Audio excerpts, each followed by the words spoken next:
어제 있었던 윤 대통령 탄핵 심판 5차 변론은요, 자칫 심판 결과를 바꿀 수도 있는 아주 중요한 내용들이 많이 나왔습니다. 대통령한테 불리한 증언을 할 줄 알았던 전 수방사령관과 방첩사령관이 되려 대통령에 유리한 증언을 했고요. 홍장원 전 국정원 차장의 주장은 조금씩 수정되고 있습니다. 저희가 정확하게 정리를 해드리겠습니다. 먼저요, 내란죄 입증에 꼭 필요한 부분입니다. 대통령이 국회의원을 끌어내라고 했는지, 정치인들을 체포하라고 했는지, 여기에 대해서 두 장성의 답변은 이랬습니다.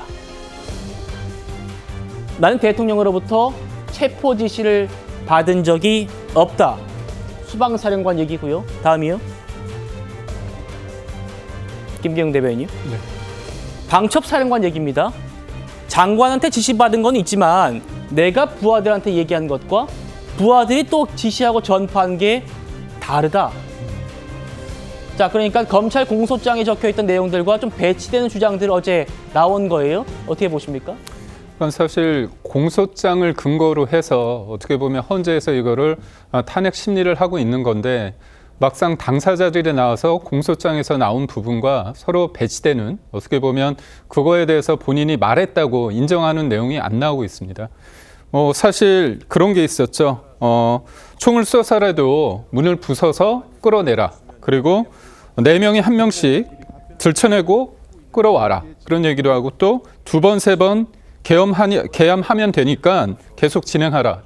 이거 관련해서 이진우 전 사령관이 검찰 조사에서 얘기했다고 해서 그걸 가지고 많은 언론에서 보도를 했는데, 정작 이 부분에 대해서 명시적으로 본인이 그 부분에 대해서 했던 건 아니기 때문에, 이거는 가장 본질적인 건 뭐냐면요, 대통령이 구체적으로 지시를 정치인을 체포하라고 했느냐의 문제거든요. 근데 이 부분에 대해서 이런 내용이 안 나왔기 때문에 앞으로 탄핵 심리가 좀 길어질 가능성이 있다고 봅니다. 예. 두 장성 얘기 들으셨고요. 오늘은 홍장원 전 국정원 1차장의 증언을 저희가 집중적으로 뜯어보려고 합니다. 아시는 것처럼요, 홍 전 차장, 대통령이 싹 다 잡아들이라고 했다라고 폭로를 했던, 천폭로했던 그 사람인데, 그 폭로에 의문이 생기기 시작했습니다. 봤지? 비상계엄 발표하는 거 이번 기회에 싹 다 잡아들여, 싹 다 정리해. 국정원에도 대공수사권을 줄 테니까 우선 방첩사를 도와 지원해. 자금이면 자원, 인력이면 인력, 무조건 도와. 라는 취지로 말하였죠. 그렇게 기억합니다. 증인은 싹 다 잡아들여를 어떤 의미로 이해하셨습니까? 말뜻 그대로 이해했습니다. 그 누구를 잡아들이라는 취지로 이해를 하셨습니까? 당시의 통화 내용으로 보면 그런 말씀을 하시면서도 구체적으로 대상자, 즉 목적어를 규정하지 않으셨기 때문에 당시로서는 뭔가 잡아야 된다는 생각은 들었었는데 누구를 잡아야 된다라고 하는 부분까지는 저한테 전달받지 못했다. 이현종 의원님. 네. 홍장원 전 차장이요, 나중에는 이재명도 잡아들이고 한동훈도 잡아들이고, 그러니까 저 목적어, 대통령이 싹 다 잡아들이려 한 목적어를 정치인이다 이렇게 얘기를 했는데, 정작 대통령과의 통화에서는 그 목적어를 듣지 못했다, 이런 거 아닙니까 지금? 그러니까 이제 홍 전 차장의 어떤 저 진술은 이제 대통령과 2차례 통화했다는 사실은 뭐 다 시인하는 부분이고요. 문제는 이제 저 통화와 그다음에 이제 여인영 방첩사령관의 통화, 이거를 종합해 봤을 때, 그러니까 홍 전 차장 입장에서는 싹 다 잡아들이라는 것이 여인영 방첩사령관이 이야기했던 정치인들, 이 사람들로 이제 본인은 전반적으로 판단했던 것 같아요. 예. 종합적으로. 그러나 이걸 이제 분절해서 보면 일단 대통령은 대상자를 이야기하지 않았고 싹 다 잡아들여 하는 건데, 대통령은 어제 진술에서 간첩들을 잡으라고 이야기를 한 것이다, 이렇게 이야기를 했고, 근데 이제 지금 홍장원 전 차장 같은 경우는 그 다음에 여인영 이제 방첩사령관하고 통화하면서 대통령의 싹 다 잡아라는 지시는 정치인이었구나 라는 것들을 종합적으로 이제 판단했던 그 진술을 한 거 아니겠습니까? 이제 그런 어떤 좀 차이가 있죠. 시차적으로 또 누가 이야기했는지에 대한 차이가 있고, 홍 전 차장은 이제 그 종합적으로 본인이 판단해서 정치인일 것이다라고 이제 판단한 것인데, 그러니까 대통령이 또 싹 다 잡아들이라는 이야기를 하지 않았다고 그렇게 또 이야기를 하고 있습니다. 이런 어떤 진술의 어떤 차이가 있는데, 사실 이거는 아마 여러 가지 상황을 봐야 될 것 같습니다. 왜냐하면 일단 대통령 입장에서는 지금 내란죄 부분을 어떻게 하든지 좀 본인이 면탈해야 되는 그런 상황이지 않겠습니까? 예. 특히 내란죄 가장 중요한 부분이 바로 이 정치인 체포 부분이잖아요. 그렇죠. 그러니까 이 부분을 어떻게 하든지 주장을 탄핵해야 됩니다. 자, 그러기 위해서는 홍 전 차장의 주장을 일단 이거는 신빙성이 없는 것으로 만들어야 되는 것이고 예. 홍 전 차장 입장에서는 본인은 일단 기소가 안 됐기 때문에 본인은 이제 본인이 들은 대로 지금 꾸준하게 일관되게 지금 진술을 하고 있는 것이거든요. 이제 그런 부분에 대한 이제 진술의 다툼 이게 이제 벌어지는 것이고 이것이 앞으로 이제 헌법재판관들이 어떻게 판단할 것인가 거기에 일단 열쇠가 있는 것 같습니다. 예. 윤석열 대통령 홍장원 전 차장 면전에서 이렇게 반박했습니다. 저는 해외에 있는 줄 알았습니다. 그래서 처음으로 제가 홍장원 1차장한테 전화를 하게 됩니다. 원장님 부재 중이니까 원을 잘 챙겨라 라고 얘기하고 이따가 내가 혹시 전화할 일이 생길지 모르니 이 비화폰을 잘 챙기고 있어라 이렇게 제가 얘기를 했는데 이미 관련된 문제는 원장하고 다 얘기를 했기 때문에 아까 전화를 하겠다라고 한 것도 있고 제가 격려 차원에서 전화를 기왕 한 김에 한번 해야 되겠다라고 해서 그래서 방첩사를 도와주라는 얘기를 한 것이고 제가 국정원에다가 방첩사 도와주라는 얘기는 전임 김규현 원장 때나 조태영 원장 때나 늘 합니다. 왜냐? 방첩사는 예산이 아주 부족합니다.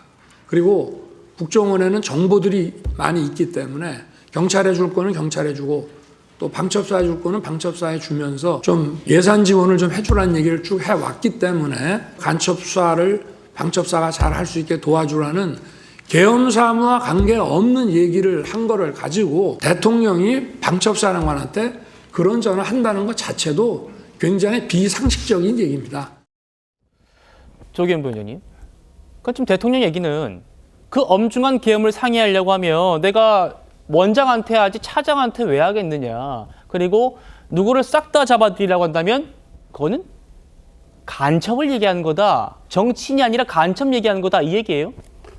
그러니까 지금 저 대통령의 어제 이 발언을 재판관들이 신뢰할 수 있을까요? 이 맥락상 전혀 지금 맞지 않은 발언을 하고 있는 거죠. 결국에 이 통화했다는 사실 그리고 싹 다 잡아들여라고 했다는 사실을 부인할 수는 없으니까 만들어 온 논리가 이제 저런 식이었던 것 같은데 방첩사를 도와주라는 얘기를 계엄과 상관없이 밤 10시에 전화통화를 할 이유가 있을까요?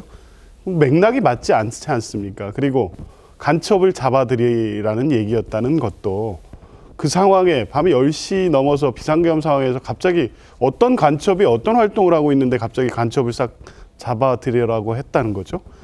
도저히 이해할 수 없는 이 변명을 하고 있다고 보여지고요.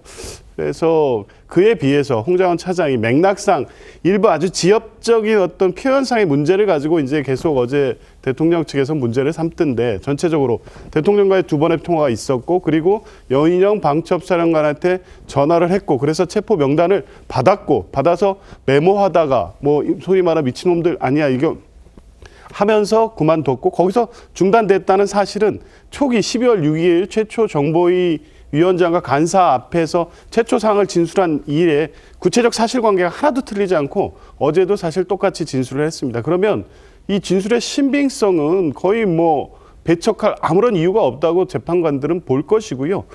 또 더 나아가서 이 진술의 신빙성의 가장 핵심적인 문제는 어떤 피고인이라든가 이 탄핵소추 피청구인과 배척되는 위치에서 진술하는 사람이 허위 진술할 동기가 있어야 될 거 아닙니까?